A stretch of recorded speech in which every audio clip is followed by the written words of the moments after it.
খুনি কি আর নিজের বিচার করবে? ড্রেনে আমাদের অফিসারদের লাশ ভেসে দিয়েছে, বডি মিউটিলেট করে দিয়েছে। ওনার নেত্রী পিলখানে আমার বাবা মাকে জবাই দিয়েছে। আমি যদি বেশি বাড়াবাড়ি করি আমাকেও তেমনি জবাই দিবে। আমার বাবা সবসময় বলতো মানুষের স্বার্থ আগে দেখতে।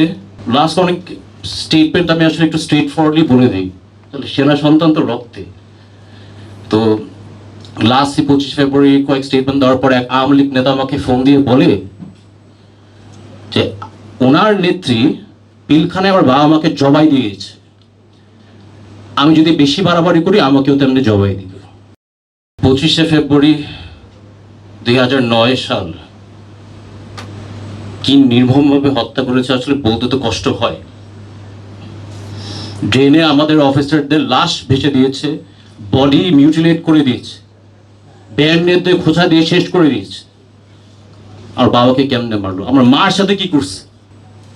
পৃথিবীর ইতিহাসে আমার মনে হয় না কোনো ইভেন্ট হয়েছে যেখানে একটা সিটিং প্রধানমন্ত্রী একটা বিদেশি রাষ্ট্রের সাথে ষড়যন্ত্র করে বাংলাদেশের রাজধানীর বুকে 57 সেনা অফিসার হত্যা করে। এই কারণে আমরা শহীদ সেনা দিবস দাবি করছি। এটার মধ্যে কিন্তু অনেক ইতিহাস, অনেক ইনফরমেশন কিন্তু এখনো প্রকাশ করা হয় নাই।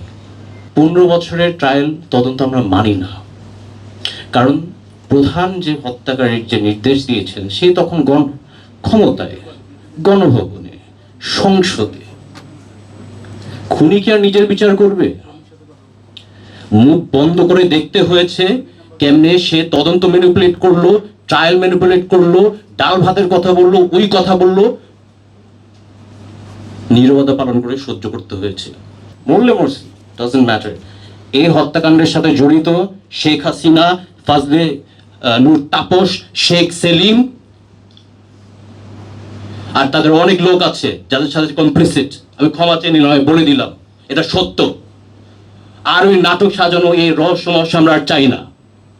সাবেক প্রধানমন্ত্রী এই সরাসরি এখানে জড়িত।